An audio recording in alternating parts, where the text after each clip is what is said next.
Chapter 2. In the 6th year of the judge's rule over the Nephite, there were no conflicts or wars in Zarahemla. But the people mourned terribly over the loss of their relatives and fellow Nephite, over their flocks and herds being killed, and over damage to their farms from being trampled and destroyed by the Lamanite. The disruption was so widespread that every one of them was directly impacted, and they believed God had sent his judgments against them because of their wickedness and abominations. So they were reminded to remember their duty and renewed their commitment to the congregation. Then many were baptized in the Sidon River and joined God's congregation. Alma, who had been ordained by his father Alma as the high priest over the congregation, baptized them. And in the 7th year of the judge's rule, about 3,500 souls joined God's congregation and were baptized. And the 7th year of the judge's rule over the Nephite ended, and there was continuous peace that year.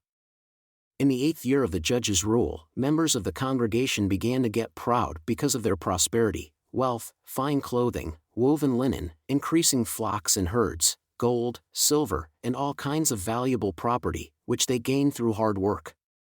They thought of themselves as superior to others because of these things, and they showed off their wealth to be noticed, hoping to be envied. Now this disappointed Alma immensely, as well as others Alma had ordained to be teachers, priests, and elders over the congregation.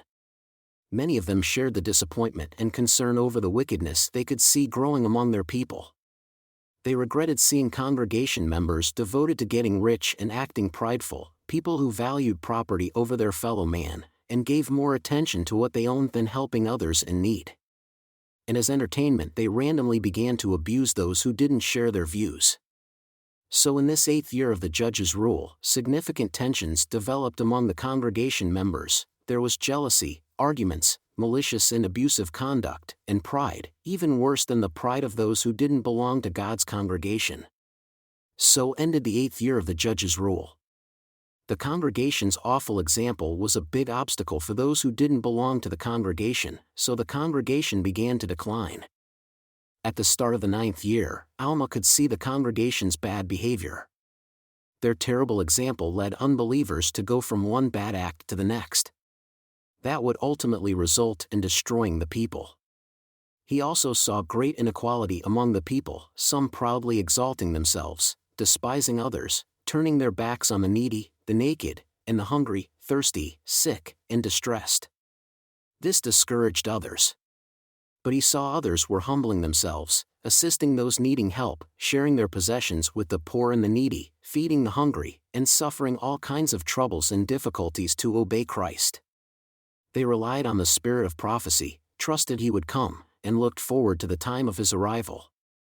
As a result, their sins remained forgiven. They rejoiced over the resurrection of the dead, accomplished through the will, power, and deliverance from the chains of death by Jesus Christ. Now Alma was very discouraged seeing the pains and troubles of God's humble followers, the abuse piled on them by others, and the growing inequality. Despite his discouragement, the Spirit of the Lord inspired him. He appointed a wise man from the congregation's elders, and the people voted to authorize him to adopt new laws, consistent with their existing law, to limit sinful, criminal behavior.